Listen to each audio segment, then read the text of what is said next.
गांव में रमेश नाम का लड़का रहता था। उसे चित्र बनाने का बहुत ज्यादा शौक था। वो जमीन पर नुकीली पेंसिल से चित्र बनाता रहता था।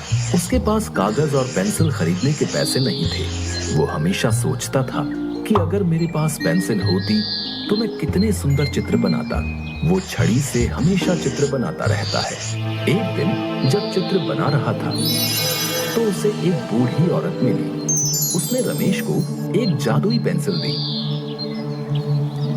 इससे तुम हमेशा चित्र बनाकर गरीबों की मदद करना, और तुम्हें अगर मेरी जरूरत पड़े तो इसी पेंसिल से मुझे बुला लेना।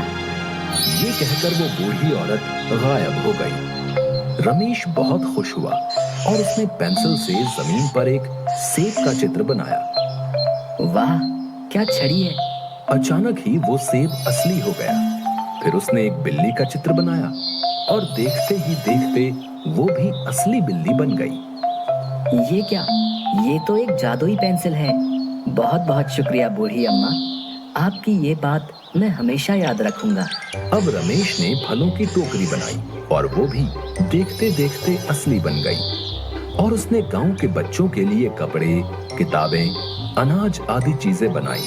देखते देखते सबका सब सामान असली बन गया। रमेश गरीब किसानों को जो भी चाहिए होता था बना कर दे देता था। गांव के लोग रमेश से बहुत ही खुश थे क्योंकि वो गांव के गरीब लोगों की सहायता करता था।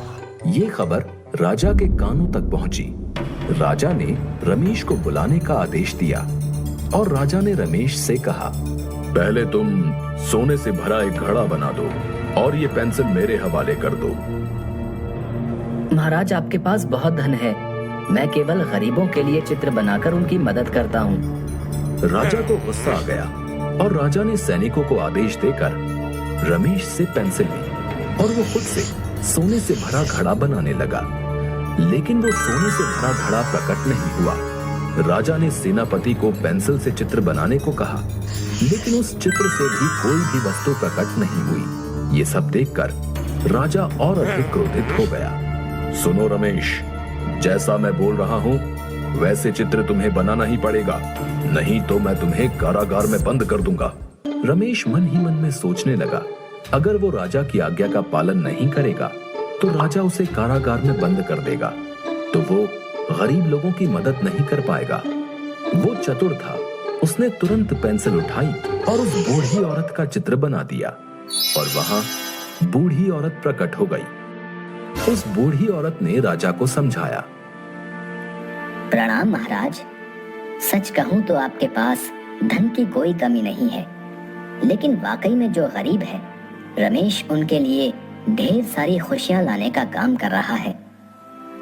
आपने उससे ये पेंसिल छीन ली, लेकिन ये आपकी इच्छा अनुसार कोई काम नहीं कर पाई और न ही किसी और के हाथों से उस चित्र में जान आएगी। रमेश के काम के प्रति लगन और उसकी ईमानदारी देख के ही उसे ये पेंसिल मिली है। राजा को अपनी गलती का एहसास हो गया और राजा ने रमेश और बूढ़ी औरत से माफी मांगी और फिर बूढ़ी औरत वहां से गायब हो गई। राजा ने रमेश का सम्मान किया